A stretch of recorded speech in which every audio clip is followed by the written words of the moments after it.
د تحصیل امیدوار د پی ټی آی اسحاق خټک غټه جلسه شوې ده، خاتو خیل ډاک کې شوې ده. هلته کې نوشهره کلا کې کارنر میټینګ، ډور ټو ډور مهم، ډاکټر عمران او اسماعیل خټک د بیل بیل مهم چلولی دی.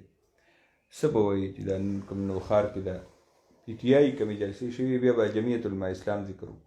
تفهیم موږ په لوی ورته چې کوم ځای کې نن د شي نوشهره کلا کې دې علاقې کې نوشهر خان چې ډسټرکټ ممبر هغه ډېر زیات غوړ دی په دې حلقې کې. خپل سیټو مخکې هغه ویسته و، د علاقې ناظم جوړ شوی. بیا پی کې 83 کې چې کم خفګان رالو، پرویز خان سره خفګان راغلو، نو هغې کې بدل کې به د پاکستان مسلم یونین اختیار ولی خان سپورټ کوو.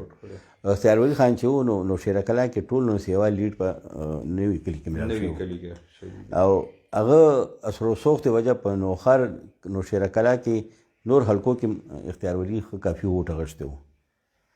نو اوس څه وخت مخکې دا خفګان لرې شوی، پرویز خان د هغې ځای ته راغلی، وزیر دفاع، دا خفګان دی لرې شوی.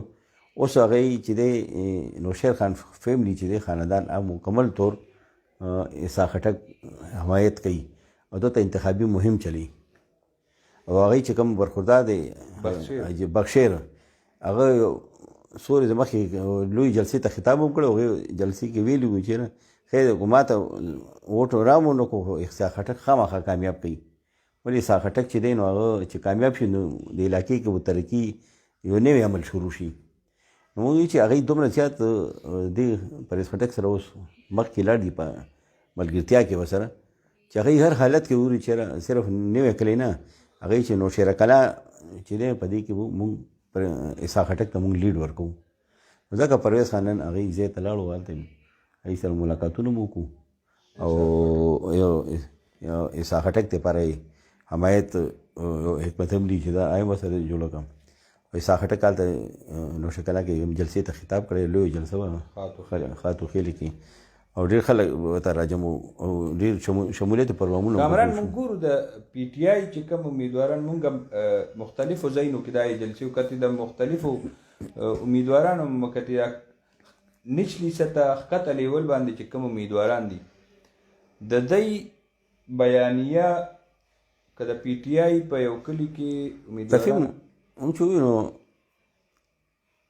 څه جماعتونه خدایي چې تحریک انصاف سره امیدوار نشته دی، هغوی خپل نښې باندې شرمېږي. بلکل دقه خبره مې کوله. صورتحال داسې نه دی د فیم کوم ځای کې چې پی ټی آی امیدواران یو حلقې نه څلور 15 درخواستونه ورکړي وو، نو هغې حکمت عملي د وجه دی کو یو ورکر ته ټکټ ورکولو، نچلي سطح جنرل شو، کسان شو، خواتین شو، دی ته یې ټکټ یې ورکولو یو امیدوار ته، نو باقي 3 یا 4 آته خفه کېدو. نو دی یا ناراضګۍ د وجه دلته کولاو آپشن یې پرېښو، چېرې کم ورکر ودرېږي عوامو کې مقبول وي نو هغه به کامیابېږي. تاسو خپلو کې وجنګېږئ. خو تفهیم به دا وي چې موږ چې کوم ځای ته لاړو، تنګي خټک ته لاړو، نوشهره کلا کې هم داسې علاقې دي، مانکي ته موږ لاړو، بادرخیل ته موږ لاړو، داسې رشکې پله موږ لاړو، دغه پله لاړو، مختلف ځایونه موږ کتلي دي. نوښار تحصیل کې چې کوم راځي نو هلته چې کوم امیدواران دي تحریک انصاف لاندې سطح چې کوم ولاړ دي، یو بل ته مخامخ ولاړ دي. جنرال نشست ثاني و تحریک انصاف کارکنان 3 ولاړ یو کلي کې، او دغه شان دي به کسان ته هم ولاړ وي، خو هغې نه داسې یو ته مو ولاړ وي.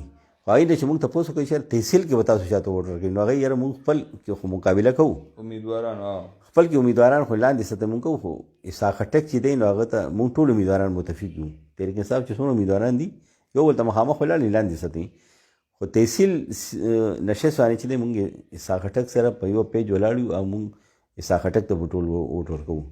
نو دا یو لیډر مقبولیت دا ډېر کلاو پیمانه